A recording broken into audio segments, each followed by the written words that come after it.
ബീഹാറിൽ ഒന്നാം ഘട്ട വോട്ടെടുപ്പ് നടക്കാനിരിക്കെ ഹരിയാനയിൽ വോട്ട് ക്രമക്കേട് ആരോപിച്ച രാഹുൽ ഗാന്ധി എച്ച് ഫയൽസ് എന്ന പേരിലാണ് ഹരിയാനയിലെ വോട്ട് ക്രമക്കേടുകൾ ചൂണ്ടിക്കാട്ടി രാഹുൽ ഗാന്ധി വാർത്താ സമ്മേളനം നടത്തിയത്. നാളെ ബീഹാറിൽ ഒന്നാം ഘട്ട വോട്ടെടുപ്പ് നടക്കാനിരിക്കെ ഹരിയാനയിൽ വോട്ട് ക്രമക്കേട് ആരോപിച്ചിരിക്കുകയാണ് ലോക്സഭാ പ്രതിപക്ഷ നേതാവ് രാഹുൽ ഗാന്ധി. എച്ച് ഫയൽസ് എന്ന പേരിലാണ് ഹരിയാനയിലെ വോട്ട് ക്രമക്കേടുകൾ ചൂണ്ടിക്കാട്ടി രാഹുൽ ഗാന്ധി വാർത്താ സമ്മേളനം നടത്തിയത്. വോട്ട് ചോരിക്ക് പകരം സർക്കാർ ചോരിയെന്നാണ് ഹരിയാനയിലെ ക്രമക്കേടുകളെ രാഹുൽ ഗാന്ധി വിശേഷിപ്പിച്ചത്. ഗുരുനാനാക്കിനെ അനുസ്മരിച്ചായിരുന്നു രാഹുൽ വാർത്താ സമ്മേളനം ആരംഭിച്ചത്. രാജ്യം മുഴുവൻ തട്ടിപ്പ് നടന്നുവെന്നും ഹരിയാന എക്സിറ്റ് പോൾ കോൺഗ്രസിന് അനുകൂലമായിരുന്നുവെന്നും രാഹുൽ പറഞ്ഞു. കോൺഗ്രസ് ജയിക്കുമെന്ന് മിക്കവാറും സർവേകൾ പ്രവചിച്ചപ്പോഴാണ് എൻഡിഎ വിജയിച്ചതെന്നും രാഹുൽ പറഞ്ഞു. ബീഹാറിലും വൻ വോട്ട് ആസൂത്രണം നടക്കുന്നതായി രാഹുൽ ആരോപിച്ചു. വോട്ടുകൊള്ള ഏതെങ്കിലും സീറ്റുകളിൽ മാത്രമായി സംഭവിക്കുന്നതല്ലെന്നും സംസ്ഥാന തലത്തിലും ദേശീയ തലത്തിലും ആസൂത്രിതമായി നടക്കുന്നതാണെന്നും രാഹുൽ പറഞ്ഞു.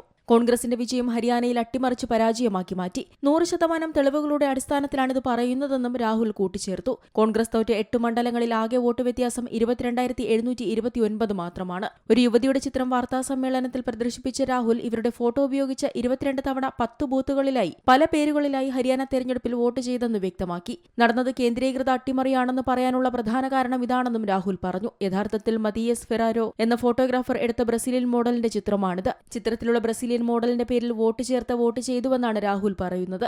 വ്യാപക വോട്ടുകൊള്ള നടന്നതിനാലാണ് തെരഞ്ഞെടുപ്പ് കമ്മീഷൻ CCTV ദൃശ്യങ്ങൾ പൂഴ്ത്തിയത്. 100ഉം 200ഉം 300ഉമായി ആർക്കും എത്ര തവണ വേണമെങ്കിലും വോട്ട് ചെയ്യാവുന്ന അവസ്ഥയാണ്. ഹരിയാനയിലെ ആകെ 2 കോടി വോട്ടർമാരിൽ 8-1 കള്ളവോട്ടാണെന്നും രാഹുൽ ചൂണ്ടിക്കാട്ടി. ജയിക്കാൻ വേണ്ടി വ്യാപകമായി വോട്ട് ചെയ്യിപ്പിക്കുമെന്ന് കേരളത്തിലെ BJP നേതാവ് B ഗോപാലകൃഷ്ണൻ പറഞ്ഞ വീഡിയോയും രാഹുൽ പ്രദർശിപ്പിച്ചു. ജമ്മു കശ്മീരിൽ നിന്നുള്ള ആളുകളെ പോലും കൊണ്ടുവന്ന് താമസിപ്പിച്ച് വോട്ട് ചെയ്യിപ്പിക്കുമെന്നാണ് വീഡിയോയിൽ ഗോപാലകൃഷ്ണൻ പറയുന്നത്. 25 ലക്ഷം വോട്ടുകളുള്ള ഹരിയാനയിൽ നടന്നെന്നാണ് രാഹുലിന്റെ ആരോപണം. 5,21,619 ഡ്യൂപ്ലിക്കേറ്റ് വോട്ടർമാരുണ്ടായെന്നും 93,174 വ്യാജ വിലാസങ്ങളുണ്ടായെന്നും 19 ലക്ഷം ബൾക്ക് വോട്ടർമാരുണ്ടായെന്നും രാഹുൽ ആരോപിച്ചു. 3.5 ലക്ഷം വോട്ടർമാരെ തെരഞ്ഞെടുപ്പിന് മുൻപ് പട്ടികയിൽ നിന്ന് നീക്കി. ഇതാരാണെന്ന് അന്വേഷിച്ചപ്പോൾ ഭൂരിഭാഗവും കോൺഗ്രസിന്റെ വോട്ടർമാരാണെന്ന് തെളിഞ്ഞതായും രാഹുൽ വ്യക്തമാക്കി. യുപിയിലെ BJP നേതാക്കൾക്ക് ഹരിയാനയിൽ വോട്ട് ചെയ്യാൻ അവസരമൊരുക്കിയെന്നും കോൺഗ്രസ് ഹരിയാനയിൽ ജയിക്കില്ലെന്ന് ഉറപ്പാക്കാൻ തെരഞ്ഞെടുപ്പ് കമ്മീഷനും പ്രധാനമന്ത്രിയും ആഭ്യന്തരമന്ത്രിയും ഒന്നിച്ചു പ്രവർത്തിച്ചുവെന്നും രാഹുൽ ആരോപണം ഉന്നയിച്ചു. താൻ അവതരിപ്പിച്ച വിവരങ്ങളെല്ലാം തെരഞ്ഞെടുപ്പ് കമ്മീഷൻ തന്നെ പുറത്തുവിട്ടതാണെന്നും ഒന്നും പുതുതായി ഉണ്ടാക്കിയതല്ലെന്നും രാഹുൽ പറഞ്ഞു. ഒരേ ഫോട്ടോ ഉപയോഗിച്ച് 223 വോട്ടുകൾ വരെ ചെയ്തതായും രാഹുൽ പറഞ്ഞു.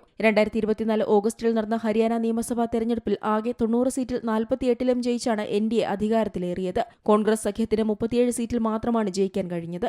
National desk C Malayalam news. ഏറ്റവും പുതിയ വാർത്തകളും വിശേഷങ്ങളും വിരൽ തുമ്പിലറിയാൻ സി മലയാളം ന്യൂസ് എല്ലാ ഡിജിറ്റൽ പ്ലാറ്റ്ഫോമുകളിലും ലഭ്യം.